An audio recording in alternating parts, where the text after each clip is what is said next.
안녕하세요. 배구도사입니다. 이번 시즌 본배구 진출팀들이 어느 정도 윤곽이 드러난 가운데 오늘은 막판 탈꼴찌 경쟁을 펼치고 있는 페퍼저축은행과 GS칼텍스에 대해 이야기하려고 합니다. 특히 이번 시즌 페퍼저축은행은 FA 최대어 박정아를 무려 7억 7,500만 원이라는 거액에 영입하고 아시아 쿼터 1순위로 중국 국가대표 출신 미들블로커 장희를 데려왔으며 외국인 선수 트라이아웃에서도 1순위를 차지하는 등 엄청난 투자를 감행했는데요. 그럼에도 불구하고 창단 4시즌 연속 최하위라는 고질적 문제에서 벗어나지 못할 위기에 처해 있습니다. 왜 이런 일이 벌어지고 있는지, 그리고 과연 끝까지 꼴찌로 머무를 것인지 함께 살펴보겠습니다. 페퍼저축은행은 이번 시즌을 준비하며 더 이상 최하위는 안 된다는 의지를 강하게 내비친 바 있는데요. FA 시장에서 국가대표 레프트 박정아를 7억 7,500만 원 규모로 영입하며 공격력 보강에 성공했다는 평가를 받기도 했죠. 또 아시아 쿼터 1순위로 뽑힌 장희는 중국 여자배구 대표팀 출신 미들블로커답게 우수한 높이와 블로킹 능력을 갖추고 있어 중앙 강화에 큰 역할을 할 것으로 기대됐습니다. 게다가 트라이아웃 1순위까지 얻어 외국인 에이스 포지션도 원하는 선수로 채울 수 있었습니다. 이렇듯 페퍼저축은행은 돈과 재두를 모두 총동원해 전력을 한껏 끌어올린 듯 보였지만 시즌 막판으로 갈수록 상황이 심상치 않습니다. 물론 페퍼저축은행은 이번 시즌에 창단 후 처음으로 10승을 기록하며 확실히 달라졌다는 인식을 심어주긴 했는데요. 감독 교체와 함께 무기력한 패색이 사라졌고 박사랑 같은 국내 유망주들의 성장, 장희의 중앙 장악력 덕분에 중위권 팀들에게도 예기치 못한 일격을 가해왔습니다. 그러나 라운드를 거듭할수록 주포 박정아의 공격력이 서서히 떨어지고 세터 이원정, 미들블로커 하혜진 등 핵심 자원들의 부상이 잇따르면서 팀이 다시 흔들리기 시작했습니다.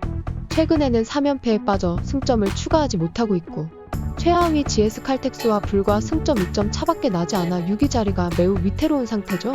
지금까지 한 번도 최하위를 벗어나지 못했던 페퍼저축은행이 또다시 4시즌 연속 꼴찌라는 불명예에서 벗어나지 못하게 될지 관심이 쏠리고 있습니다.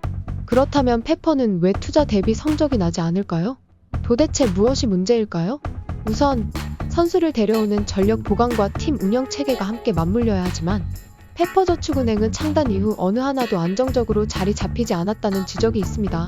이번 시즌도 부상 관리, 선수 교체 타이밍, 전술 다양성 부족 등의 이유로 경기 막판에 힘을 잃는 모습이 반복됐는데요. 투자는 충분히 했지만 화려한 이름값에만 의존한 것이 아니냐는 팬들의 비판도 나옵니다.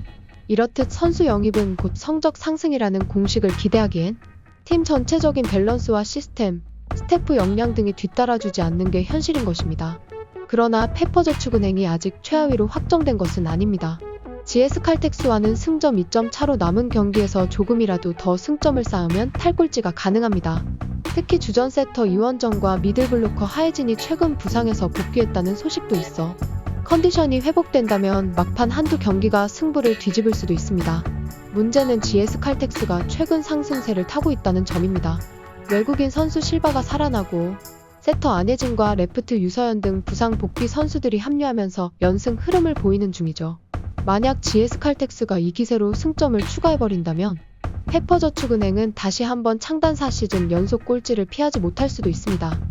페퍼저축은행의 문제로 인해 거액 투자에 허상을 꼬집는 전문가들도 늘어나고 있습니다. FA 최대어, 아시아 쿼터 1순위, 외국인 드래프트 1순위를 싹쓸이하고도 왜 꼴찌라는 굴레에서 벗어나지 못할까? 이 질문에 대해 전문가들은 투자도 중요하지만 장기적인 육성과 팀 운영 철학이 더 중요하다고 입을 모읍니다. 오랜 기간 리그를 지배해온 팀들을 보면 단순히 스타 영입이 아니라 조직력, 부상관리, 신인 육성, 그리고 감독 코치진의 전술 역량이 오랜 시간 맞물리며 완성도를 높여왔다는 것이죠. 페퍼저축은행이 다음 시즌에도 대규모 투자를 할 수도 있겠지만 현재와 같은 구조적 문제가 해결되지 않는다면 돈은 쓰는데 성적은 못 낸다는 비판에서 벗어나기 힘들어 보입니다. 결국 이번 시즌 남은 경기에서 페퍼저축은행이 얼마나 반등할 수 있느냐가 투자가 헛되지 않았다는 것을 증명할 기회가 될 것입니다. 최하위를 면하느냐, 아니면 또다시 꼴찌라는 꼬리표를 달고 다음 시즌을 맞이하느냐, 구단의 자존심과 팬들의 기대가 걸린 막판 레이스를 주목해보겠습니다. 페퍼저축은행이 남은 4경기에서 성적을 끌어올려 새로운 역사를 써낼지, 아니면 4시즌 연속 최하위로 시즌을 마무리할지 여러분은 어떻게 보시나요? 댓글로 여러분의 의견 남겨주시고 좋아요와 구독, 알림 설정도 꼭 부탁드립니다. 이상으로 배구도사였습니다.